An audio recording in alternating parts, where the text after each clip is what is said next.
This game is called Don't Eat the Cashier. It's a horror dating sim, pretty sure. Looked cool. I really like the art style, so I'm going in. Is that Sam? Is that Septic Guy Sam? Awesome. Type 1. That one's more. Yeah, that one's, yeah. What's your name? Huh. No. I mean. Yeah. Yes, it is. Sometimes I really wonder, how did I end up here? Not that I dreamed of a career as a neurosurgeon or an astronaut, but for crying out loud, working at a gas station. On the other hand, money is money. That's me right now. I'm about to go door dashing in a second. No, I want to be a full-time YouTuber. Give me your money. I sent out resumes to every conceivable and inconceivable place, applying for every position where I could somehow use my degree in art. Ooh, yikes. 0 responses. Yep. I've had 4 years of barista experience, and Starbucks said no. What do you want? What do you want from me, Starbucks? I don't understand. I had to swallow my pride and find at least something. Oh, human organisms wanted for work at gas station. Organism, dude. Human wrote this. Organisms' duties include selling food for mouth, silence and obedience, household tasks, obeying those who are more ancient, friendly team offers, new and old faces of friends, long and different life, consumption of nourishment, juicy juices, what? Trips to human places.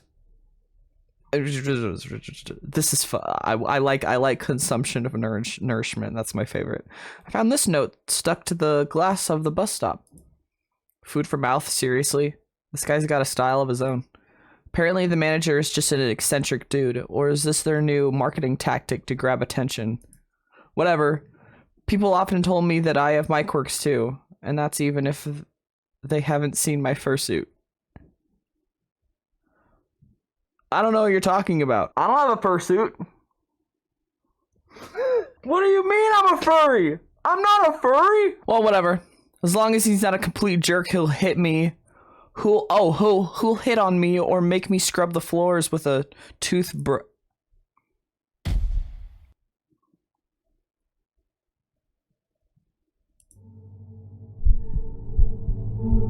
I didn't scream. I couldn't move. My brain feverishly tried to find any category for this in its database. Hallucination? Psychosis? Too many energy drinks? The typical middle manager?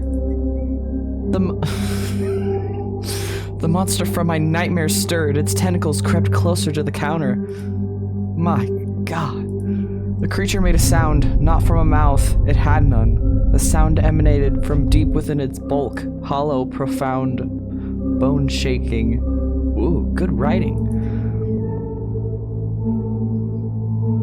Bob. Hey, Bob, what's up? Greetings, organism. I am Bob, the indescribable and terrifying consumer of worlds, but you, grain of sand, may call me Manager Bob. No, this isn't real. I'm dreaming. I need to wake up. You will sell food for mouths and obey me, for I am ancient. Yeah, this is 100% the guy who wrote that note. You're kind of cute.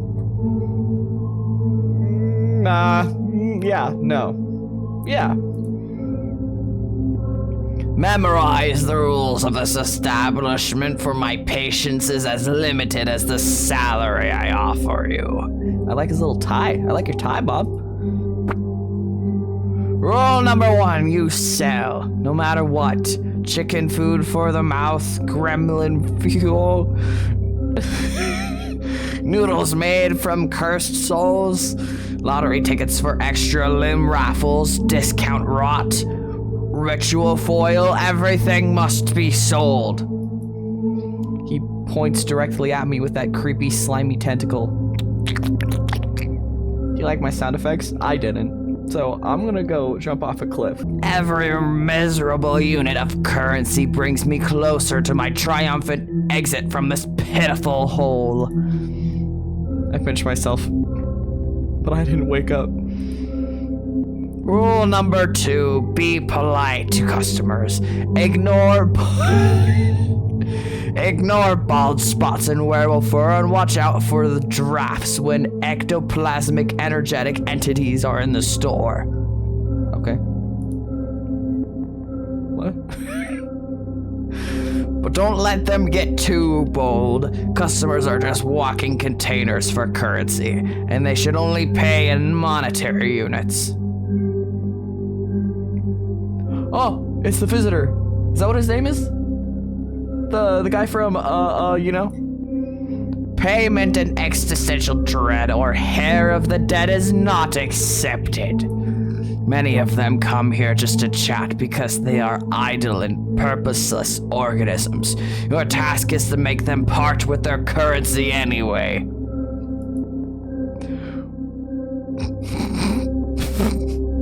Dude, I love this guy. Straight to the point. It is also your duty to heal organisms if they are injured using special kits. If they die, they can't give away currency.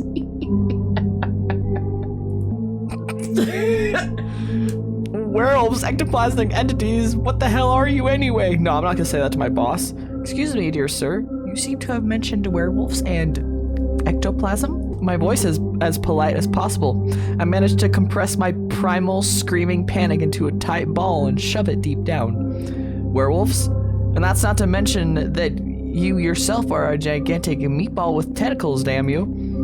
I shall answer your question, curious, polite organism. Werewolves and ectoplasmic entities are just a few examples of the many insignificant life forms that are frequent this establishment. Yo, relax. What unites them is that they are all slaves to consumption, just like your kind. Okay, yeah, that's fair. That's 100% fair. And true.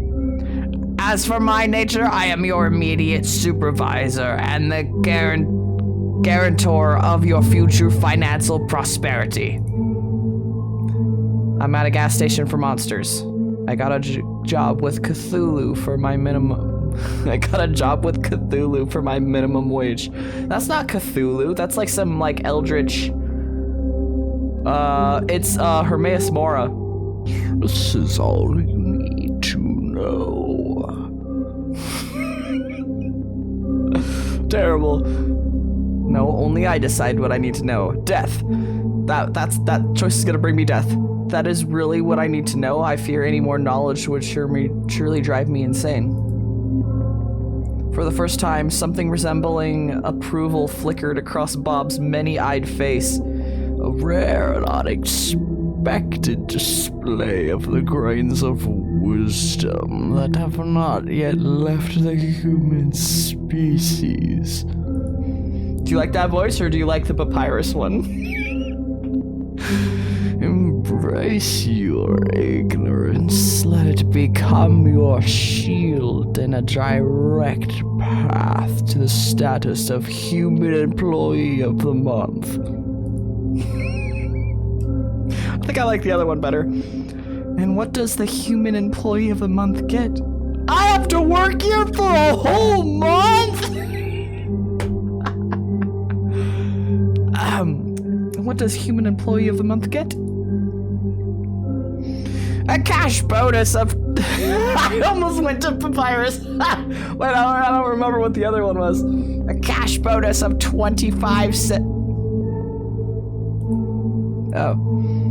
25 cents, that's it? Okay, no, that's fair. I understand that you human are already extremely excited about this, but that's not all. You will also have access to the elite manager's restroom for one full work cycle.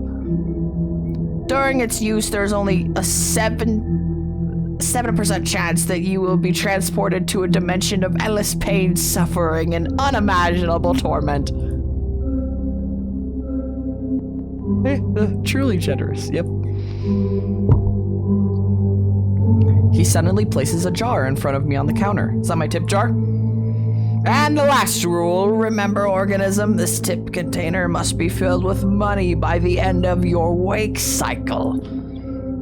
If the bottom of the jar is visible, you will clean the sanitary rooms with this object in the dimension of absolute horrors and suffering for 2,510 years. A fork? How would you even clean something with a fork? I couldn't take my eyes off of the fork, the potential tool of my external servitude. At this moment, my mind fully capitulated?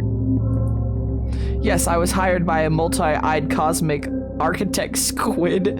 Yes, my clients will be non-humans. Yes, I'm being threatened with a fork and eternal toilet cleaning. How can anyone clean anything with a fork? Yeah, that's what I was like, no, no. The same will happen if you even think of escaping before the end of your work contract. My ocular sensorium perceives the subtlest of matters. It will detect you in any corner of this pitiful planetary sphere. Crap, I'm stuck here. I'm in a trap. Do you understand, organism? Why would you say that? 2,510? Why not 2,511? Organism! You dare to use sarcasm? You greatly overestimate your significant single-brained creature. I warn you, one more joke like this and the duration of your possible punishment will increase by another millennium, and one prong will disappear from a fork. No! Not the prong! How will I ever clean? He gurgles indignantly for a while longer before finally concluding the briefing. Goodbye, organism. Good luck in your currency acquisition and button pressing. Could you show me how exactly do I press the buttons? Can you show me how that works? I point at the sticky buttons on the vending machine. Bob's central eye looks at my finger and the machine, then back at my face. Please don't kill me. The tentacle extends from his body with torturous slowness. With the drama of a pianist playing the last tragic note, the tip of the tentacle presses down. Bob waits expectantly. So I just... Okay. Got it. Your capability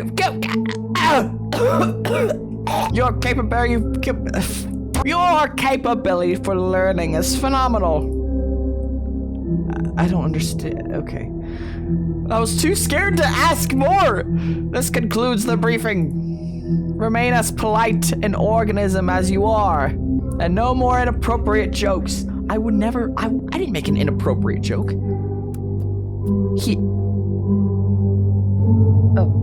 He didn't turn around as a human would. His tentacles simply shifted his entire mass in another direction with a soft gurgling sound, and he waddled across the linoleum. Finally, he left me alone. The silence at the gas station was broken by only the hum of the refrigerators containing juicy juices and the buzzing of the neon lamp above my head. So, typical gas station. I stood in the same spot, as if rooted to the ground. My breath returned to me in a sharp, uneven gasp. My hands were shaking. The tip jar, which I needed to fill to avoid ending up in the dimension of ancient horrors, still stood proudly on the counter. Okay, so what just happened? Option 1, I've gone insane. That's the most logical conclusion. Prolonged stress from job hunting, malnutrition, nerves, anxiety, a disrupted sleep schedule. My brain just malfunctioned. Yeah, that's it. I'm gonna wake up on my couch in my dingy rented apartment. I pinch myself again.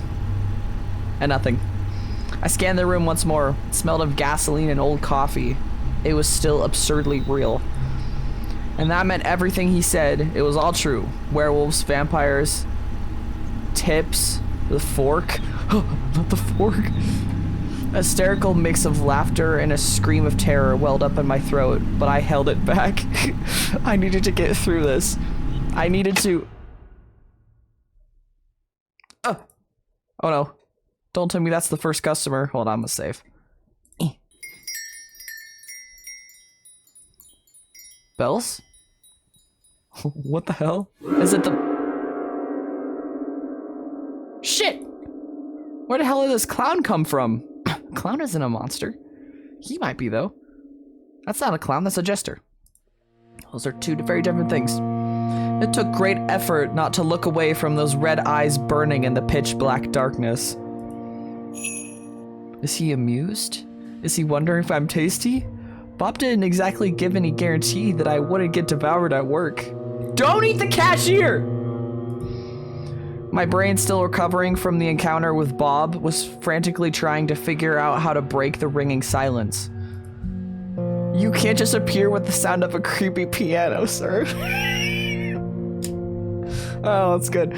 Isn't it strange that I work at a gas station for a couple bucks, yet you are the one who wears the jester's hat? Ooh. Good evening, sir. What would you like to purchase? Please, don't eat me. I'm just a miserable, tasteless cashier. Ooh, these are all good. These are all good. He's gonna kill me if I do this one. I'm just gonna see what this does. Oh, he liked that. What voice should I give him? That's quite witty. Hello, handsome. Oh my goodness. That's the first joke I've heard at this wonderful place, and it wasn't disappointing. It's so amusing that I might not turn your cash register into you, and you into the cash register. Whoa. You're not gonna do what? I'd also rather not become the cash register, thank you. I need to sell a lot of juicy juices today. Yes, let me just use the cash register for its intended purpose. What would you like to purchase? I'd also rather not become the cash register, thank you. I'd still like to sell a lot of juicy juices today. Oh, he liked that. I don't know why I need to...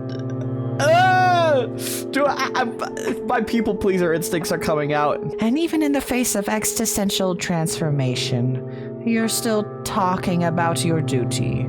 Your juicy duty. No, I'm not. No. But have you considered the opinion of the cash register itself? You have a unique opportunity to do so. Just one word. What? I don't want to know what the cash register might tell me, considering everything it's seen and how sticky it is. Ugh. My God, another crazy person with just a strange way of speaking. And it seems he's in the mood for a chat. He's pretty. So, what is a beautiful, handsome gentleman like you doing in such a dreadful, dirty island of misfortune? Or rather, what is a place like this doing with such a handsome gentleman as you? Sir, stop! You're a blur! Go away. Oh, wait, where are my manners? I suppose I must introduce myself. I have many, many names, most of which are not fit to be spoken in the company of a lovely gentleman. The nicest I've heard is the Mad King, a title I plan to pass from me to myself for the coming centuries. However, my mortal mother named me Darren. Darren? I think it's Darren. Darren? Now, may I have your hand? Why? Wait. Either offer him my hand, or sorry, my mother told me not to offer my hands to strangers or any other parts of me. Sir, oh, your highness. I want to see what this does.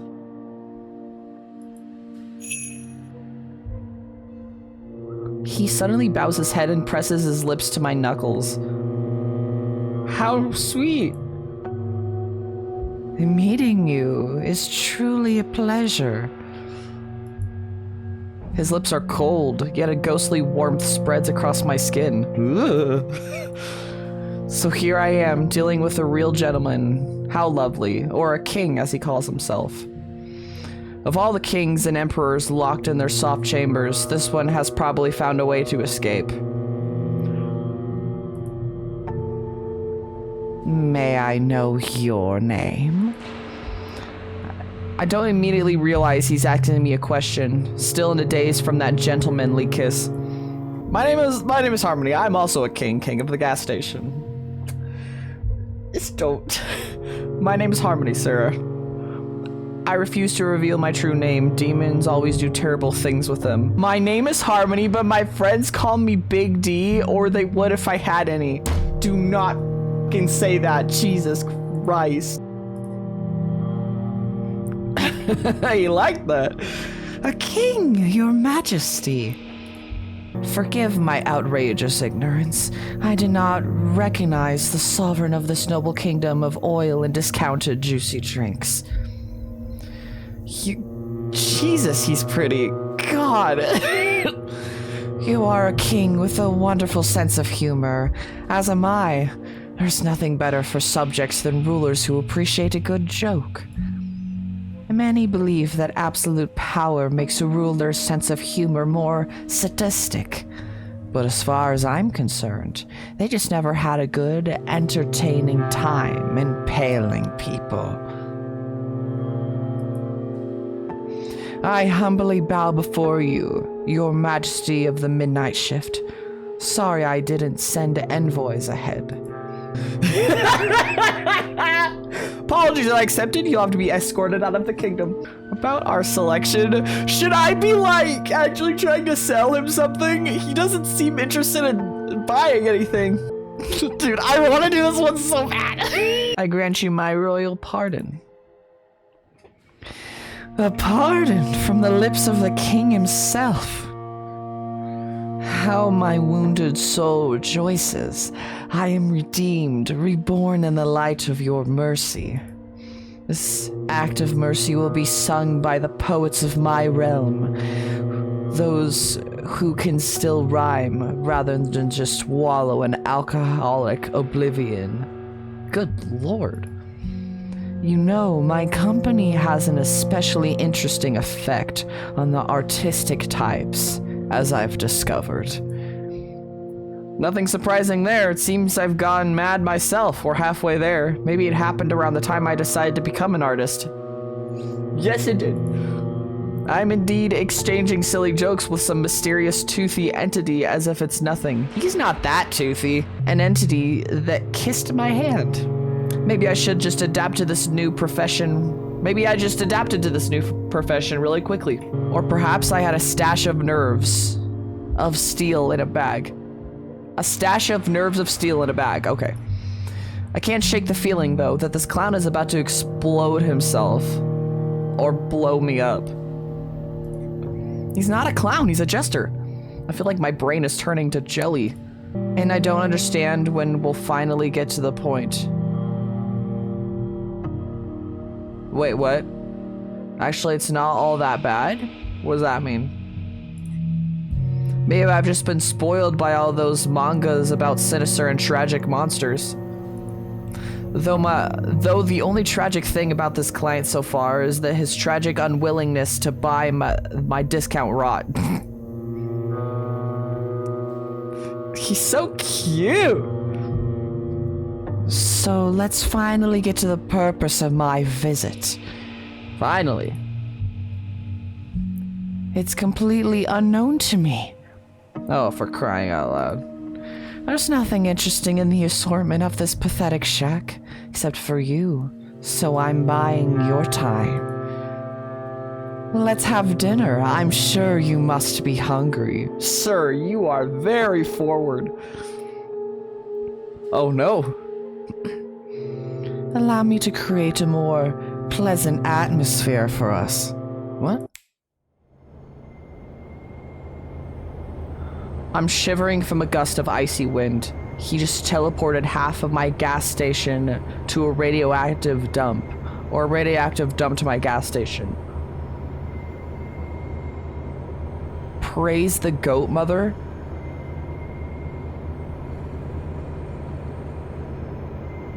Like from Sucker for Love 2?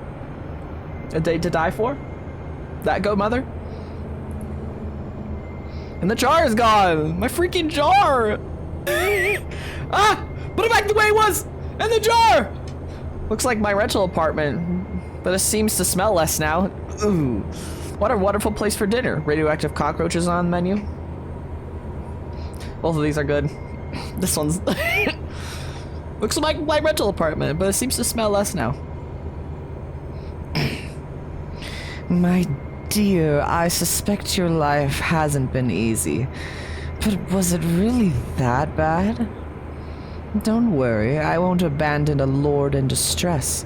Just say the word and I'll relocate you to one of those incredibly cozy dwellings. I'm sure the local cockroaches won't mind, and together you can fully enjoy the scent of atomic decay. However, I can't go long without familiar landscapes. Already ruined lands make me melancholic because all the fun has happened without me. Disgusting. Allow me. This is something seemingly less radioactive. Amazing. I haven't thrown up yet. Feels like I've been flushed twice through an interdimensional toilet. Seems like I'm sitting at a table. Much better, wouldn't you agree? Couldn't be better. Yeah, this is cool. It's beautiful here and strange. Is this your home? Words of a true poet, Harmony. My two favorite categories, strange and beautiful. The place is much more than home. It's my cage and my greatest canvas for creativity. Oh, he got some Sharpies. Every ugly tree, every mad toad, every eye-bearing mushroom, it's all a piece of me. Marvelous place. Except when the rocks grow legs and start running, including those that people make their own. Including those that people make their homes out of. Oh, that's not cool. And now you're part of this place too, isn't it wonderful? I'm slowly getting used to the landscapes. The landscape. The fireflies are quite charming. But I'd be better without that frog with a human face. I like him. I think he's goofy. The frog notices me too.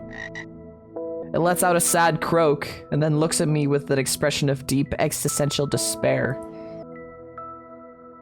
Who was that? That's Lori, one of the brave souls who dared to challenge my authority. My dear friend, who once walked the path of adventure. However, he didn't foresee the possibility of being turned into a frog on a whim. He even tried to wield a sword with his tiny froggy legs, fought to the end, a true warrior. Now, however, his foes are mosquitoes and bigger frogs. Tell me, dear, does he bother you? His little existential froggy crisis, I mean. Is it ruining the ambiance? He looks at me with an interested expression. Hold on, I don't want to make a decision yet. What exactly did Lori do? Yes, please disintegrate him.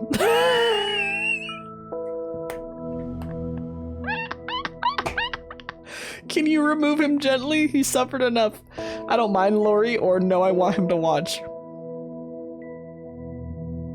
No, I don't mind him, but I kind of want to see him be disintegrated. You don't mind? Excellent. I think he really sets the tone for the whole clearing aesthetically. A living monument to the consequences of poor life choices. Lori, did you hear that? the Lord grants you a stay of execution. You may continue your pitiful, mosquito-infested existence. So, dinner. I'm sure you must be starving. Traveling between realities must be exhausting. What is that? This looks strange, but it smells delicious. Meat with honey? And next to the meat, a purple soup, possibly made from a less fortunate cashier. I'm not eating that then. I love how my my thing is still there. My register. Whether the food is poisoned or not, if I refuse, His Highness might turn me into a frog too. So I pick up the fork from the table. And this is the most delicious thing I have ever tasted. It's 100 times better than these cheap instant noodles I usually buy in supermarkets. Even the fact that I'm currently in some other universe surprisingly doesn't seem to harm my appetite. It seems you enjoy our cuisine. My chefs have always managed to cook well, on those occasions when I noticed it. I assure you, you won't regret this dinner, at least not for the first half hour after the meal. What does that mean? This is the best purple goo in my miserable life as a miserable cashier. Why are you doing all this? The dinner, the teleports, all that? Thank you for the food on my plate not staring back at me. Dude, these are all good options! Except for this one. This one sucks. I want to know. Why? What a delightfully pointless question, even by my standards. I do it because I can. I do it because the alternative is crushing, gray, predictable boredom. Boredom. I brought you here, Harmony, because for the first time in a very, very long time, you are not boring. Because you fear me less than my subjects do, and you could hold a meaningful, albeit questionable, conversation, unlike my subjects. Believe me, when your interlocutor? What is that word? When your mind's as sturdy as wet paper, all the joy of conversation quickly evaporates. Maybe it's because you keep turning them into animals? That's exactly what I mean, my dear. What an amazingly insightful observation. You are a thorn in my sinful side. Was that good? However, it's only a punishment for the most audacious ones, a ruler, both god and monster. But no one ever wants to see the other side. And that's truly a pity. What if it's as good as the first side? Or conversely terrifying? It would be so exciting to find out. I poke at the food with my fork and watch the peculiar scenery from the corner of my eye. The silence hangs between us that might even be called cozy. Were I under heavy narcotics. Don't ask silly questions or turn to eating. What's your favorite animal? No, I'm gonna ask him. Glad you asked. It's right here on a plate. Just kidding. But I do need some time to think. Let's see. The riding flea has its own charms. Very disgusting ones. Carnivorous butterflies are beautiful, but they're dumb and noisy. And as we know, only what's empty inside makes a noise. Or what's in my head. It's always ringing. I think it's a dog. It loves its owner with all its heart, whether they're a saint or a serial killer, and it doesn't notice the difference. It lives in a constant joyful state of blissful ignorance and misplaced enthusiasm. A creature that finds endless joy in the utterly meaningless. It's truly inspiring. Dogs are jesters of the animal world, and I adore them for it. Especially the small, wrinkly ones. Oh, I have one. It's a French bulldog. She's cute. What about you? Cats, to them, we're probably jesters. Oh, indeed. They are the true rulers of this reality, tiny, furry gods of apathy and disdain. And we are the obedient, foolish caretakers. We are their obedient, foolish caretakers. But I've been lucky enough to escape their tyranny instead enjoy my own and feed those around me. It reminds me of the meme back in like 2012 that was all like a picture of a dog and it's looking up at the owner and is like, wow, they feed and take care of me. They must be gods. And then there's a picture of a cat and it's looking down at its owner and it's like, they feed me and take care of me. I must be a god. I return to my meal. Just as I chew another bite, I hear His Highness's voice. By the way, how does the meat taste? Is the human flesh tender enough?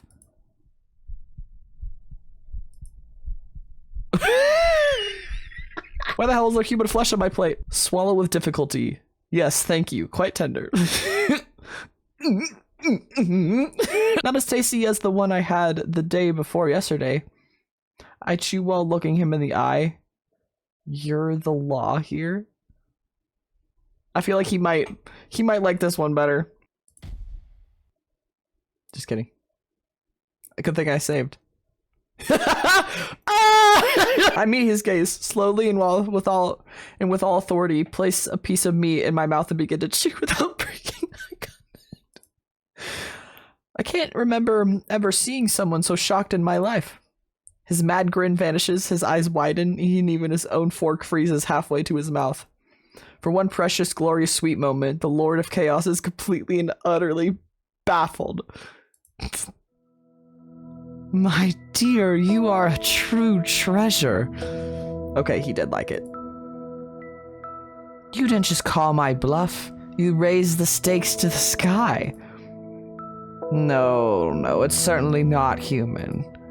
It's just venison. As far as I can tell by taste, not very intelligent. You can tell that by taste? It's definitely not Timmy, our carpenter, who unexpectedly disappeared near the large kitchen cauldron, perfectly sized to fit in. Definitely not. Timmy, no! Timmy, no! I've personally issued several decrees relating to cannibalism, perhaps even concerning its but that's beside the point. I rarely have visitors, and I'd like to tell you about other interesting guests. After all, it's the most fascinating thing I can share with you. For a place where mushrooms with eyes grow, it can be incredibly dull here. Shadows in the clearing thicken and stir. They detach from the gnarled trees, rising up from the ground like black ink and spread across the wall. Dancing and intertwining, they prepare to perform at their master's whim. Behold this incredibly crooked castle, my dear. Crooked to the point of absurdity, sadly. In reality, its curves look far more aesthetic, but give the creator some leeway for expressiveness. Many brave and not so bright souls have tried to conquer this terrifying, dark, eerie, crooked castle. So many that it has become even more crooked. You see, the dreadful monster living there never liked being distracted from its important duties. Terribly important duties, like having long, deep conversations with its own reflection or concocting recipes with raisins. Ah, what a terrifying monster. So far, the scariest thing in this story is the presence of raisins. Yes, you do understand. They are a real horror, aren't they? Tiny, shriveled bits of deception. They pretend to be sweet, but they are just made to ruin. They're alright. They ruin lovely cookies, ruin family photos. What? They have no place in civilized society. How I understand them. The monster was a tyrant, a menace. He sowed chaos and disorder, mostly on purpose. He had countless opportunities for creativity and wasn't afraid to use them. He made some people believe they were pigeons, and others they were grains. He wouldn't allow his best servants to have windows, fearing that the moon and both suns would get envious and want to take them away. And he demanded they seal the gaps in the doors well. What the hell are you talking about? He locked wizards who came to him for magical gifts in a giant laboratory and promised them power if they invented a kettle that could boil everything except water. Yo, you have lost your goddamn mind. Did they eventually invent the kettle? Who won, the pigeons or the grains? Invent it? Oh, they did much more. The 11 years of failed prototypes, a few explosions, and chemicals running away on their own legs. They succeeded. The kettle could boil even bright memories, but not water. Water would instantly freeze, explode, and file for divorce. Ooh, uh-huh. That makes sense. I immediately rewarded them with a new invention idea. A cup with a sealed top and without a bottom. Let's see how they handled that. But I digress. Behold, a ray of light in the dark kingdom. The first hero, Sir Lori the Righteousness in all his clanging, self-important glory. He took a knee to rest briefly because of the weight of his righteousness was bad for the health of his poor back. Oh my god, I love this guy. Following rumors spread by the same monster, he fought his way through the monster's loyal subjects to... By the way, where did he even find them? Most of my subjects are too busy contemplating with the color of suspenders or laminating their fate. I cherish them in their imperfection. Anyway, it doesn't matter. They were probably the most restless of them. Every story needs minions. In any case, our hero descended into the Grotto of Despair, the Grotto of Tentacles. Imagine the most sinister name you can conjure.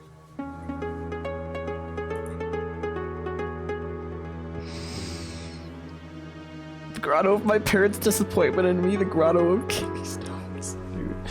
Dude, I was just about to make a joke like that. This one's good. Oh, but if they could see you now, you're at a royal audience. They would be proud of you. No, actually, they wouldn't be proud if they got to know me better. But in that case, it's good too. You won't be alone under the weight of their disappointment. But let's not get sidetracked. Into the grotto of your parents' disappointment. Into the grotto of your parents' disappointment in you. Oh, okay. Our hero descended to retrieve an artifact capable of defeating the Monster King. The ring of incredible power, a bit shoddily crafted, but I assure you it looks more aesthetic in real life. Is that your favorite word, aesthetic? Darian? However, the brave knight did not know that the incredible power of the ring lay in its 440-pound weight. That was its only magical property. The only incredible thing about this ring was its incredible stupidity and uselessness. The realization that he had spent weeks of his life on a divinely heavy paperweight, and the sudden crushing thought that he should have become a baker instead of a hero just to get some sleep. Well, it broke his poor noble mind. Not that this mind was ever intended for serious burdens. Yes, to hell with you, knight. Or nod meaningfully, waiting for him to continue. A bit of gloating, a touch of delightful, deserved cynicism. Oh, splendid! How wonderful that we shared this dish together. So the night perished. But then along came Elmer Eagle Eye. They say he earned his nickname by escaping from an enemy fortress. On the third day of his captivity, he noticed that his prison cell was lacking the fourth wall.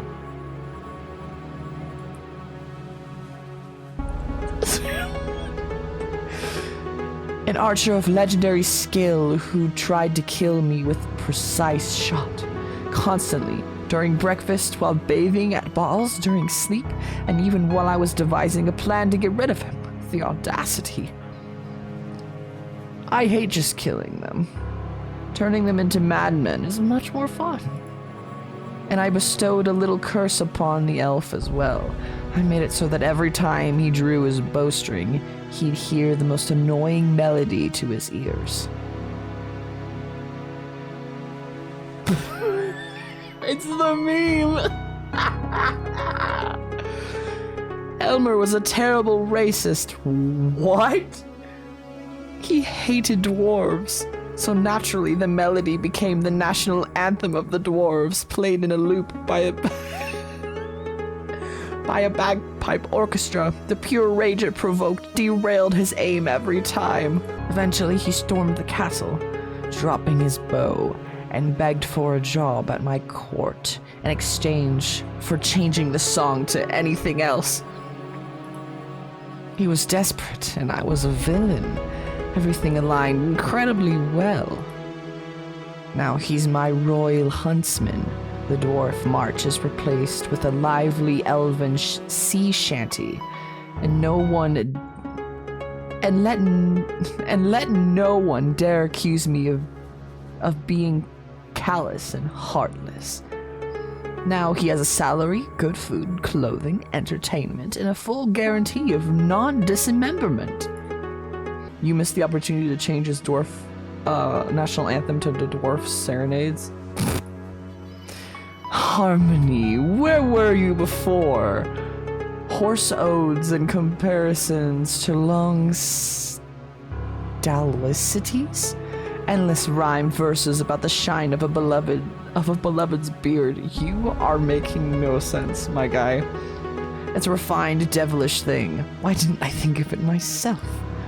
To torment a man not with the sounds of war and patriotism, but with the clumsy, heartfelt caterwauling of a species he despises, turning a love song into an instrument of pure, heart-wrenching agony. Brilliant. Well, I'll steal your idea for the future. And finally, the witch, in a classic giant hat, under which you could easily fit another witch. She tried a different approach, seduction. She attempted to charm me, to gain my trust, to become my spouse, a fatal miscalculation. She didn't consider the fact that I never trusted big hats or people, especially when both come hand in hand. And those who wear suspenders and a belt at the same time, a person who doesn't even trust their own pants certainly doesn't earn the trust of His Highness.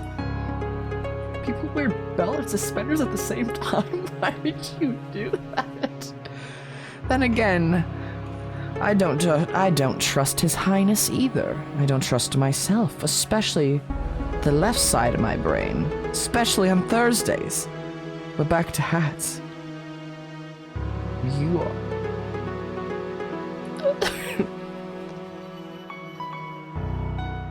I hate big hats too. You are my kindred spirits. Those hats are so pretentious, so self-assured. They block the view, get stuck in doorways, and always hint that the wearer is compensating for something. Usually, lack of magical talent, or pitiful personality. And that's on a good day. You, my dear Harmony, have impeccable taste in headwear and, consequently, in everything else. It's a scientifically proven fact. Yes, it is. I'm right about everything. Meanwhile, the witch was quite overt in her murderous intentions, jingling with all her concealed weapons. Why does a witch need so many hidden blades? She must have been very bad at witchery. In any case, she now resides in my dungeon. And you see, I haven't decided what to do with her yet. Her fate is a blank slate, a story yet to be written. So I offer you the pen. I simply adore random choices. Give me yours, Harmony. What punishment befits her? What? Does he really want me to decide what to do with a real person? Can I even save her? Does it matter what I choose? Everything here follows his whims anyway. But as long as I play the circus monks, the circus monkey, I have a chance to get out of here alive. Yeah, that's what I'm thinking. Should I just entertain him? Oh yeah. Damn, what should I do? Turn her to a hat, a small one. The one who lived by a big hat shall become a small hat. The irony is so absurd, it's beautiful. So be it. Let her be a small cap of eternal regret. Oh, she's so cute. She tried to get into my head and now she can barely cover it. A brilliant sentence. Something's missing from this tale. You never told me about the monster itself. Dear, who cares about these monsters anyway? I do. If monsters are the muck, then I'm the pig, you see. How eloquent. All right. I must admit, this will be my first performance like this. Darren sounds a bit bewildered, it seems. Allow me to just toss my mind up and see how it lands. You see, the monster was originally much more modest and less majestic, but we all have to start somewhere, right? Then my head suddenly became a bit crowded. First whispers, then arguments, then full-fledged discussions that had to be participated in, and involved intimate objects. Inanimate objects. Good God. Guests in a jar, doors, closets, even cookie jars. Every container a potential foe. I was surrounded by containers. To be fair, sometimes they told funny stories. But why was I afflicted with this curse? Pondering it drives me mad, even more so. It seems the question is meant for me. Were you cursed with arrogance? Greed. Did you touch a cursed artifact? Maybe some ring of yours? Does your family have anything in common with the Habsburgs?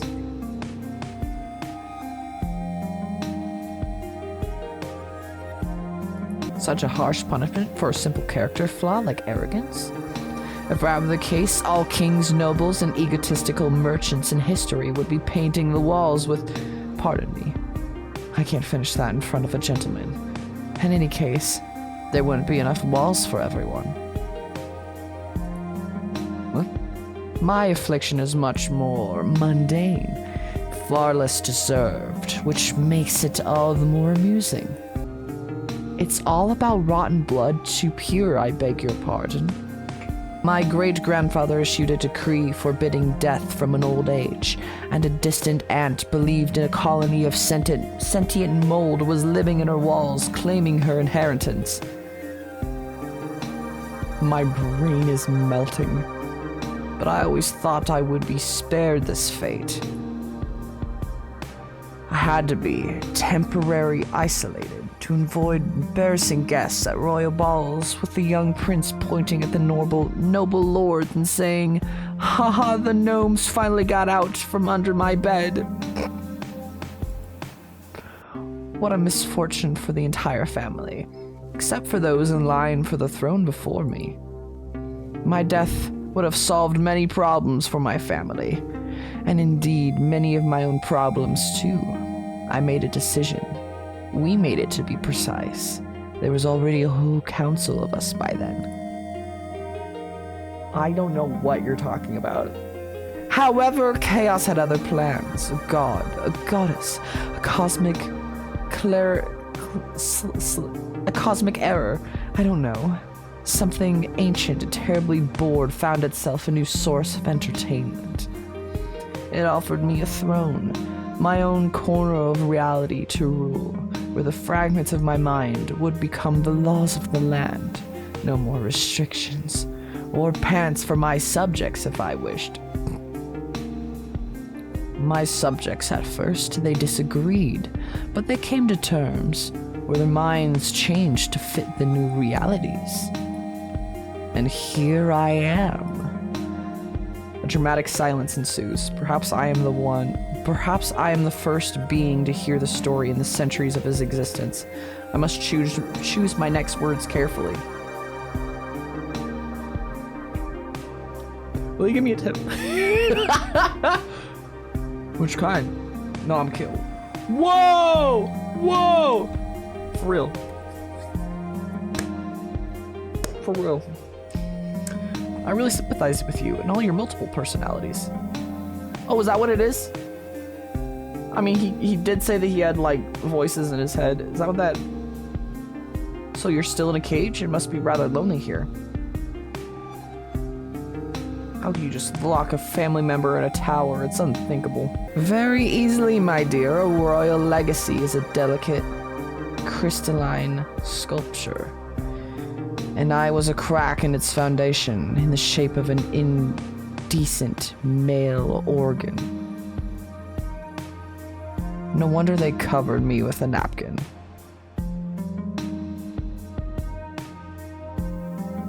What? Do you really sympathize for someone who dragged you into his dimension to tell silly stories and feed you purple goo? People never cease to amaze me.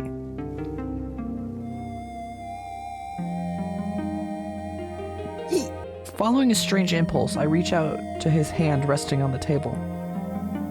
His gaze slowly follows my movement, lowering to our hands.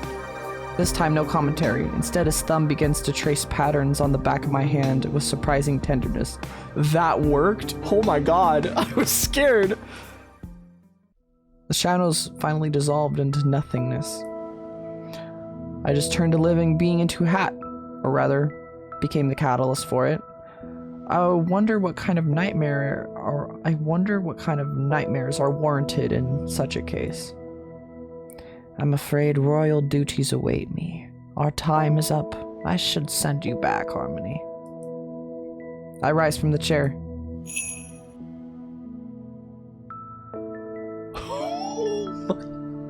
I suddenly feel him press against my back. Why is he behind me? Good lord.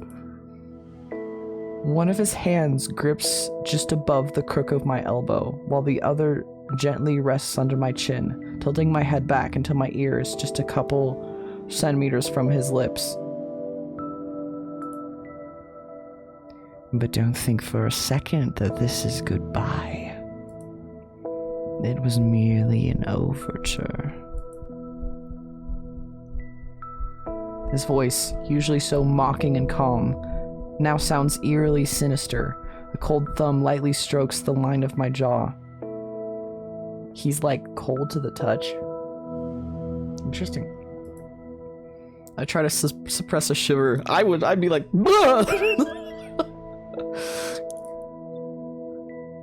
You're a very interesting, incredibly curious guest. Possibly the most curious one I've had in centuries. I've found that. I don't want our acquaintance to end here. It is terribly unfair that you've learned a couple of my secrets and revealed so few of yours, isn't it? I can't tell whether he's flirting or threatening. Both, perhaps? A bird trapped in a cage of bills, failures, and endless anxiety. How high could you fly once the cage is opened?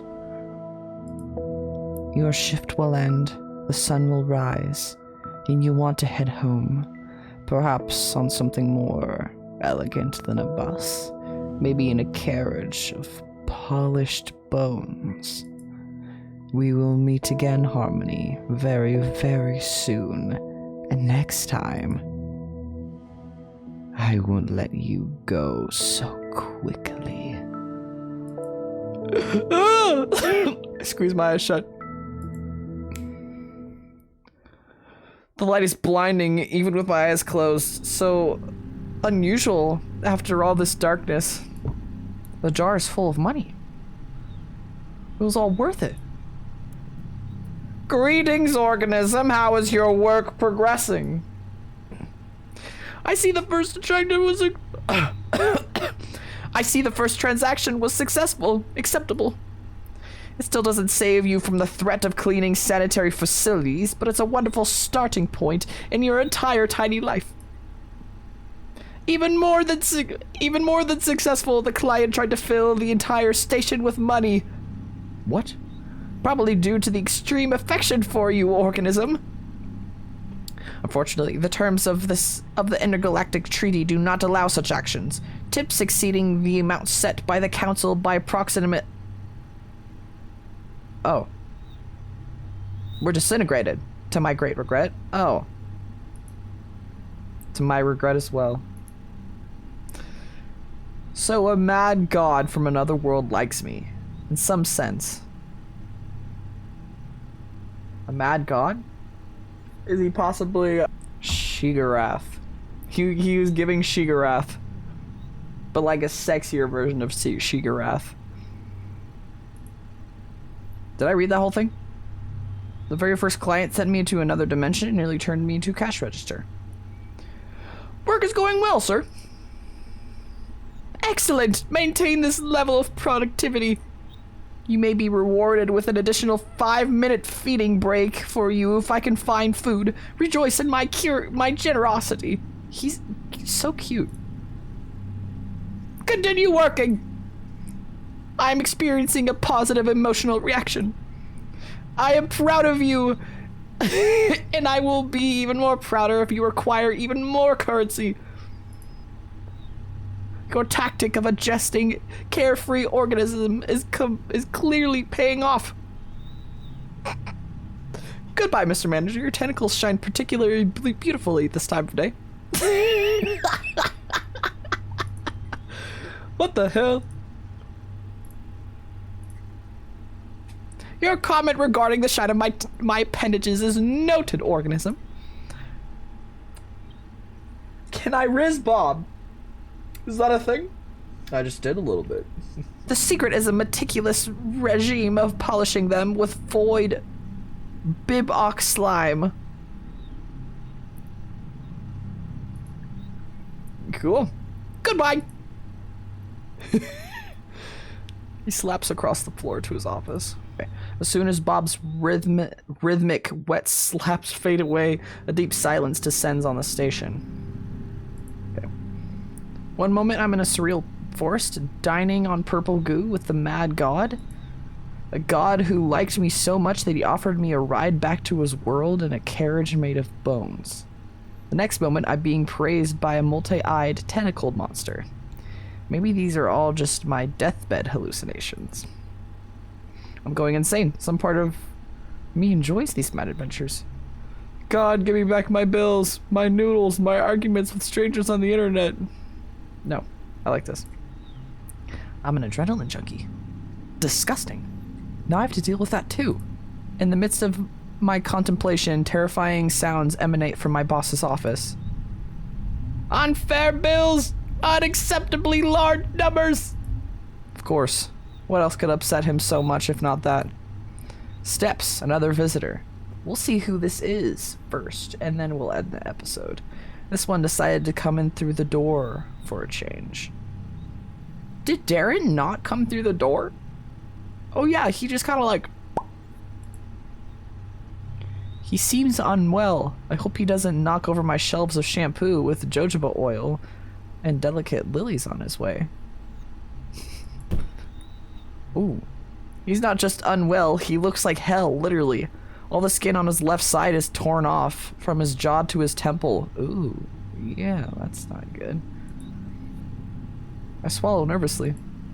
What kind of meat grinder has this guy been through? He looks like someone who could rip me apart if he doesn't like what he hears. Does he? He's kind of built. I need to be careful if I don't want to become the next victim. Victim? This guy looks normal. Well, besides the... Is he a zombie? You look like the Terminator at the end of the second movie, buddy. The Terminator who just wrecked my entire floor. How's life, sir? Well, it's hard to imagine how the other fighter looks. When will the Lord take my sinful soul? Break down in tears. You don't want to work here anymore. Okay. Yeah. We're gonna save right there. And we'll just see what happens next time. We'll just have to see. Yep. So, yeah. Yep.